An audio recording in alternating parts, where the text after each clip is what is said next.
And we're back with Richard Reviews. Today we are reviewing a book for richardreviews.com/Griffin Chestnut here on YouTube.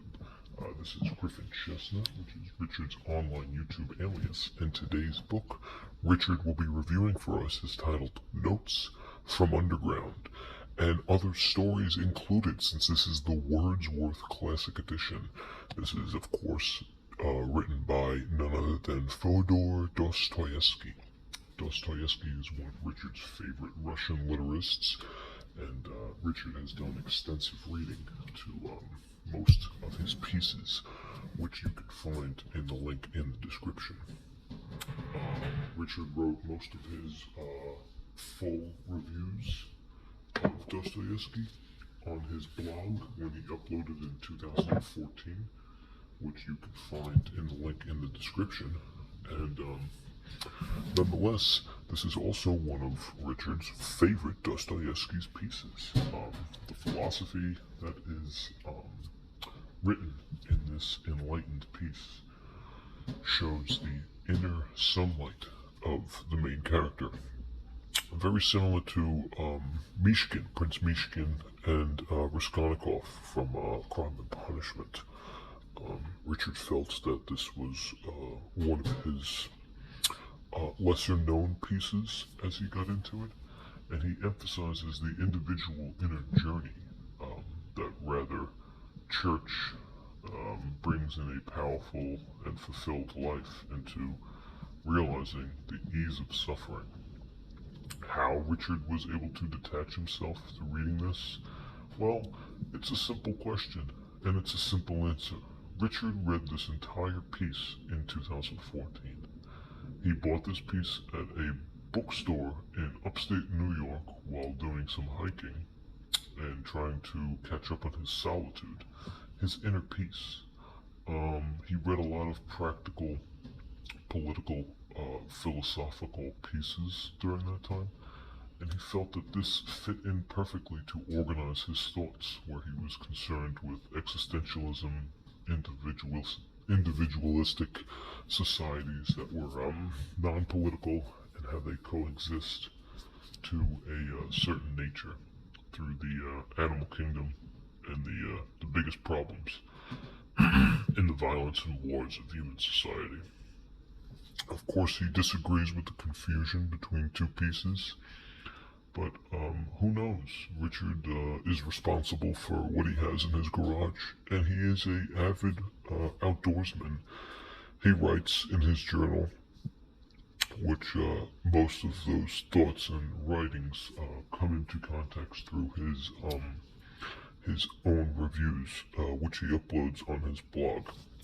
He also uploaded his thesis on his blog, which can be found in the link in the description.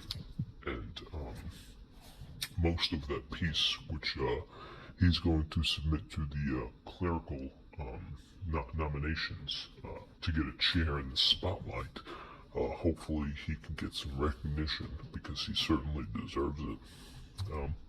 Richard found that there were a lot of similarities in this piece, where the author tries to not only disrupt the social harmony, but bring into a villain, where the villain has a logical game, which the reader can be invested in. Richard aligned himself a lot to the game Ni no Kuni, especially The Wrath of the White Witch, which was released by Level 5 in the early years of 2013. The main character of that story, Oliver, of course, loses his mother, Alicia, to the dark sage Shadar, and he goes on a quest into another world where he finds a small fairy named Drippy, and Drippy is able to help him on his quest become a magical wizard and ultimately defeat Shadar.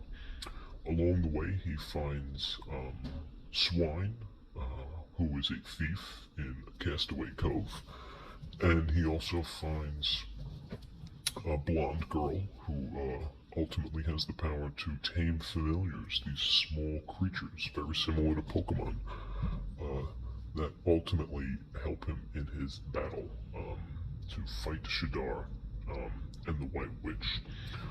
Spoilers ahead, he has an imaginary friend named P who has green hair. And of course, it's alluded that she's some sort of a ghost in the past, since nobody else can see her in nature.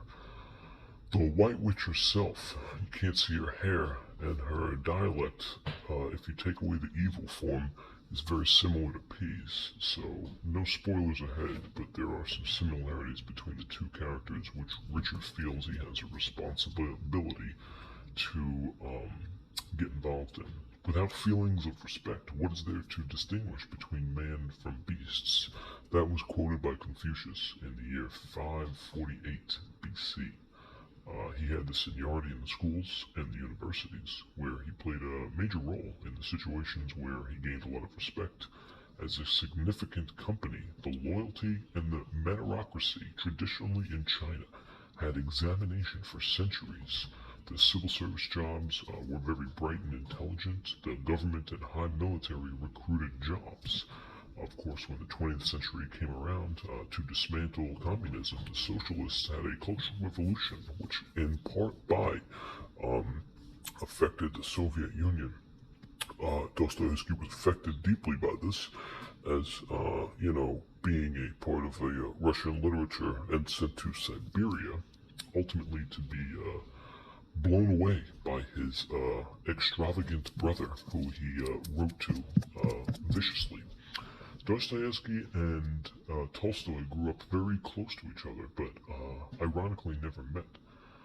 And they were accordingly disputing socialism and hierarchy, not only fans of each other, but enemies of each other. And this can be highly debated through historians through the years to come. So, if we look at the piece here, this is Richard's piece. It's got great cream along the side, and it is a very long piece, as you can tell. It's thick, but it's got great cream. Once again, Richard keeps all of his Dostoevsky pieces from the Wordsworth classics in pristine condition, mainly because he is a very big fan of Mr. Dostoevsky himself. You can go against the intuitive, spontaneous nature of humans, but Dostoevsky feels that the inner battle is the harness of nature, the suffering of universal desires, ambitions, goals, which are taught to us through Richard being through his Dostoevsky mentor. Okay, so the top cream, as the piece itself, is really creamy, very good. Pages, cream, crisp, and dialect. Here we have more cream, great cream, perfect condition, and more cream. Alright, along the side, we have, of course, Fyodor Dostoevsky, Notes from Underground and Other Stories. Okay, this is a rare edition. And on the back, we have the complete neurotic Gnosticism. This is complete and unabridged. The cover design and the translation were done by Constance Garnett. Okay, this is a rare version. You're not going to find this in your Walmart. Alright, Richard spent a lot of time obtaining this for his fundamental meditation on Western society. Now, as we go in, we're going to take a look at the text, and it is rather small to fit in, because the honest faith, the another man's wife, and all these stories are brought into a subtle glance in what Richard calls a conduit style. Richard does have footnotes in here, but they're going to be blurred out for the reader, because Richard claims that they are rather personal for his liking. The ultimate page count we have, this one goes all the way up to 665, so we can round it out at an appropriate 7 to 8. Okay, that brings it to a close for Richard Reviews and his Notes from Underground and Other Stories, of course, by Fyodor Dostoevsky, one of Richard's favorite Russian literatures, and he'll be able to upload more of his reviews in quite some time. Thank you. This is Richard Reviews.